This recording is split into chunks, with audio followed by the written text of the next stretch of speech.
Şimdi ben önce şunu söyleyeyim. Bu istismar olayı aslında insanlık suçudur. İnsanların gerçekten yüz kızarttığı bir hareketidir. Yalnız sadece yeni bir hareket değil. Daha önceki dönemlerde de, daha önceki toplumlarda da vardı. Bunlar mesela en çok mesela aile içerisindeki ensest ilişkileri, daha sonra işte parafili dediğimiz değişik sapıklıklar yaygındı. Günümüzde de çok az da olsa bu istismarın tecavüz boyutu gün yüzüne gelmeye başladı. Tabii ki bu can sıkıcı, aynı zamanda da insan onurunu kırıcı bir hareket. Ama şunu söylerim, istismar olayına baktığımız zaman istismar olayında bir background var. Yani çocuğa istismar uygulanıyorsa, bu artık toplumda gerçekten büyük bir yara haline gelmişse demek ki bir süreç vardı ki bu görülmedi. Yani neden? Çünkü yüz kızartıcı suçu, fiili işleyen kişi eğer bunu artık toplumun içerisinde rahat bir şekilde yapabiliyorsa, daha önceki dönemlerde de bu değişik şekillerde denenmiş demektir. Şimdi ben cinsel istismarla ilgili şunu söyleyeceğim.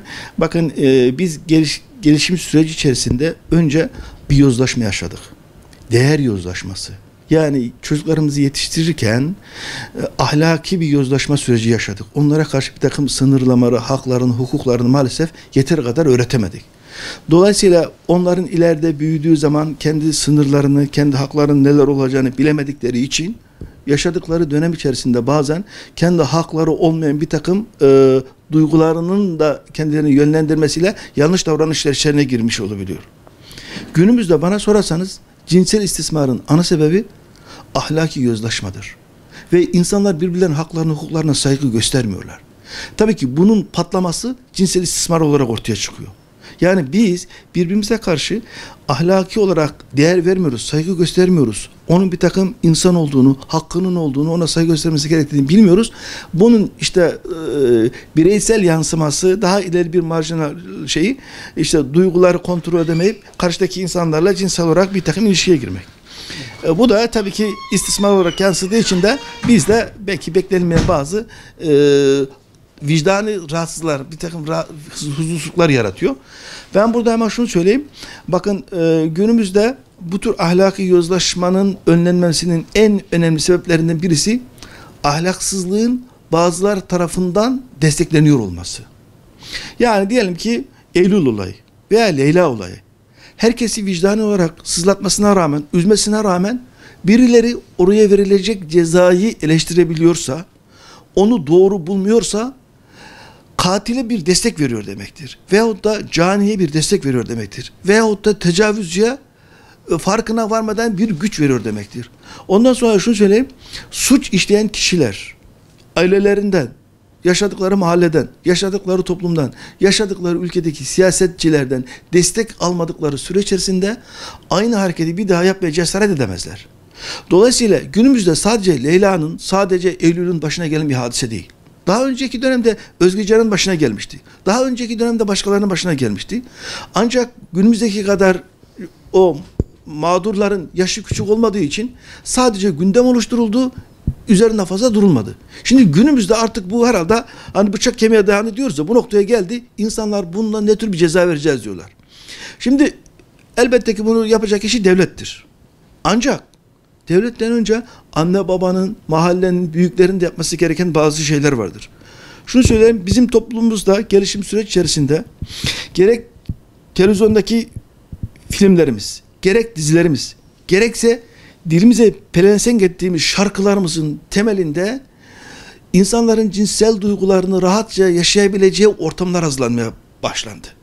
Ve ahlaki değerler maalesef göz ardı edildi. Onun için de bu ortam içerisinde yetişen gençler kendilerine aşırı bir özgüven içerisinde ancak sorumluluktan uzak bir şekilde toplumdaki hayata katılmaya başladılar. Yani herhangi bir sorumluluğu yok. Ben kime ne yaparsam yaptığım yanıma kar kalır cinsinden ve uygun olduğu zaman istediği davranışları yapmaya başladı. İşte bunların da en önemlilerinden şey işte çocuklara yönelik cinsel istismar olayları veya tecavüz olayları.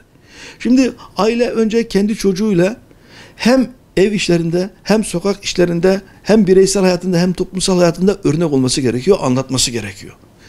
Karşıdaki kişileri anlatırken düşman formatında değil, insan formatında anlatması lazım. doğru davranışları pekiştirmesi lazım.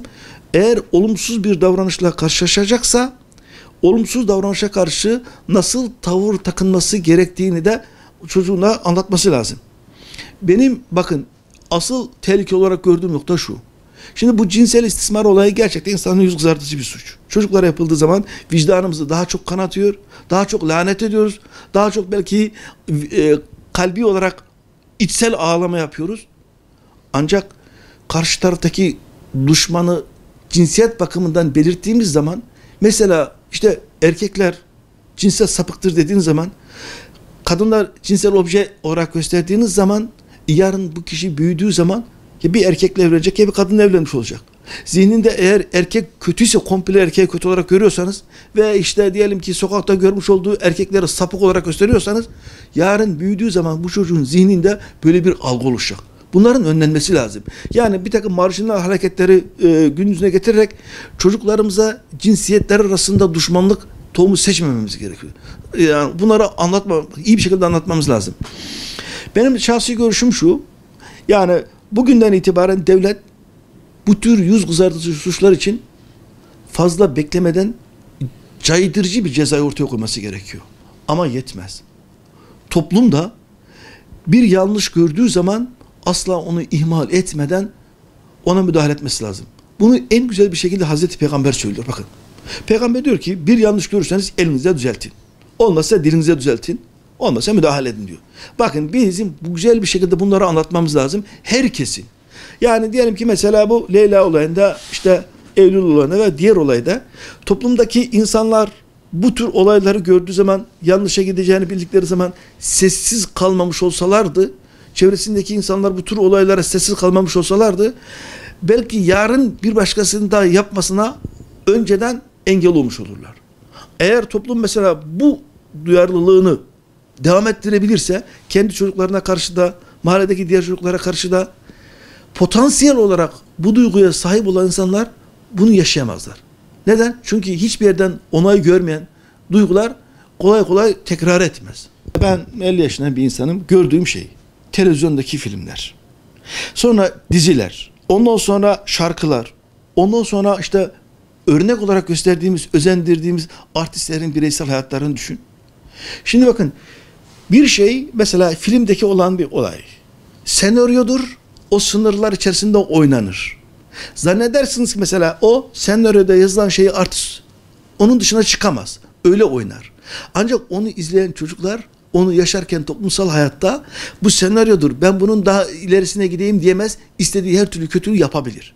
Şimdi mesela bugünkü yaşanan olaylar, diyelim ki bu cinsel istismar olayları, bizdeki filmlerin çoğunda bu cinsel istismar olayları çok rahat bir şekilde yaşandı. Aynı şekilde kadın erkek nikahsız olarak istediği hayatı istediği bir şekilde yaşadı. Aynı şekilde televizyonda kadın erkek yani birbirleriyle istenilen bölgelerine dokunup gülüp ha ha ha deyip bağırıp çağırdılar. Bunu gençler gördü. Şimdi mesela bunu sorduğun zaman ama orası televizyon diyor. Onu örnek alan birey kamera karşısında değil, toplumsal hayatta uygun bulduğu ortamda rahat bir şekilde yaşayabilir. Biz insanlara duygularını kontrol etmeyi öğretmek zorundayız. Dolayısıyla bunun içerisinde cinsel duygusu da var. Bunun içerisinde öfke duygusu da var. Bunun içerisinde diğer bir takım saldırganlık duyguları da var. Bunları öğretmemiz lazım. Bunları öğretirken sadece anne baba değil, sadece devlet yetkilileri değil, sadece yasalar değil. Bugün toplumdaki sanatçıların da, toplumdaki artistlerin de, toplumdaki zenginlerin de, toplumdaki bir takım işte belli kesimde, belli yerlerde olan bürokratların da bir takım sorumlulukları vardır. Onun için biz insanlara kendi sorumluluklarını hatırlatmamız gerekiyor. Yani dizilerin tekrar bir kez daha gözden geçirilmesi lazım. Senaryoların bunlara kesinlikle tekrar bir kez daha gözden geçirilmesi lazım. Yani ben reyting uğruna ve insanlara daha fazla izlemeleri gerektiği için ahlaksızlığı öneren ve işte insanların dikkatini çekecek bazı senaryoları ulu ortaya koymamam gerekiyor. Neden? Çünkü çocuk bunu izler, uygulamayı kendine göre yapar. Aynı şekilde erkek. Mesela isim vermeyelim şimdi. Bazılarımızın gözünde mesela sapık erkek tipleri vardır mesela.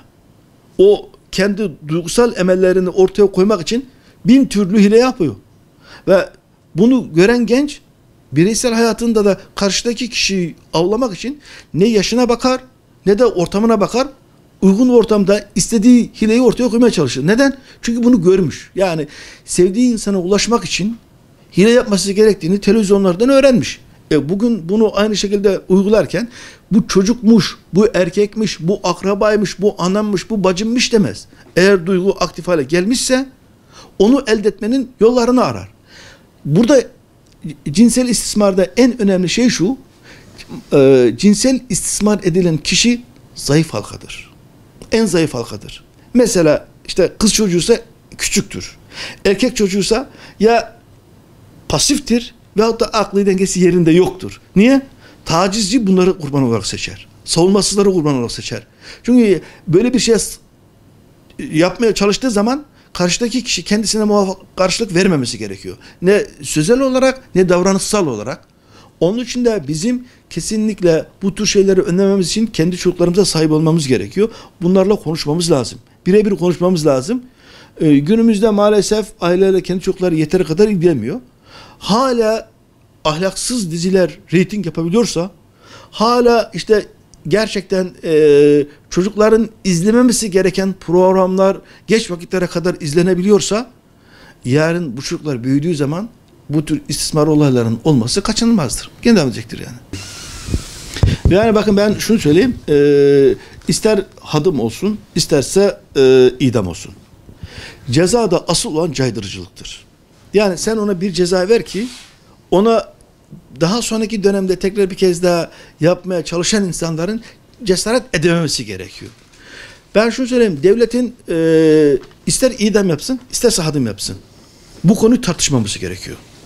Yani mesela bugün bizim kendi medyamızda bakıyorum, bir başka milletvekili çıkıyor, diyor ki yapılmaması gerekiyor. Hadım yapılmasın, efendim idam yapılmasın, bu kişilik haklarına aykırıdır, efendim şu şöyledir, işte bu böyledir falan. Öbür taraftan bakıyorsun, çıkıyor başka birisi, işte diyor vücut benim diyelim istediğim gibi kullanabilirim diyor. Öbür taraftan bir başkasına bakıyorsun, işte efendim ben kendim hamile kalırım, şöyle yaparım, bunu yaparım. Yani anlaşılması çok zor. Toplumun kafası karışık. Zaten toplumun kafasının karışık olması, siyasetçilerin kafasının karışık olması bu tür canilere bir imkan tanıyor. Dolayısıyla yani bunlar şunu düşünüyor. Yani böyle bir şey yaparken birisi döverse birisi de sever. Yani toplumda birisi bizi yerden yere vurarsa bizi destekleyecek birileri vardı diyor. Halbuki bu tür noktalarda kesinlikle daha fazla uzatmadan ceza en güzel bir şekilde verilmesi gerekiyor. Çünkü bakın cezada caydırıcı kısastır.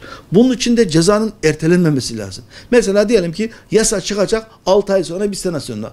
Leyla olayı da, Eylül olayı da unutulmuş olacak. Sen cezayı versen bile onun toplum üzerindeki caydırıcıya düşmüş olacak. Onun bir an önce hemen verilmesi lazım. Yani bana kaldıysa idam gerçekten adi suçlar için bireysel bir haktır. Eğer böyle bir şey olmasaydı yaratıcı böyle bir şey gündeme getirmezdi. Demek ki gerçekten toplumda bu gerekiyor ki böyle bir ceza, biz hiçbirimiz yaratıcıdan daha merhametli, şefkatli değiliz. Bazen merhamet, şefkat toplumda hastalıklara sebep olur. Eğer cezalar yeteri kadar uygulansaydı, tedbirler yeteri kadar alınmış olsaydı bugün işte Eylül olayları, Leyla olayları olmayacaktı. Yani ben hemen şunu söyleyeyim, bakın hepimizin yaptığı şu, toplumda bunu Türkçesi söylersek, önce ahlaksızlaştırdık, sonra ahlaksızlığın hukuksal olarak tedavisini arıyoruz toplumda. Yani biz önce bir kere ahlaksızlaştırdık. Şimdi bu ahlaksızlaştırmada herhangi bir kesimi suçlamayalım. Ama hepimizin suçu var. Mesela ben kendi zihnimi düşündüğüm zaman 50 yıl içerisinde yaşadığım, işte gerek izlediğim filmler olsun, gerekse yaşadığım toplum olsun, her birisinin katkısı var.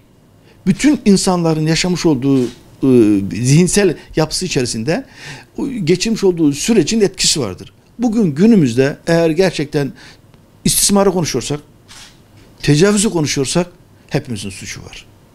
Neden? Çünkü bizim toplumumuzda toplumun bir kesiminin dine karşı alerjisi var.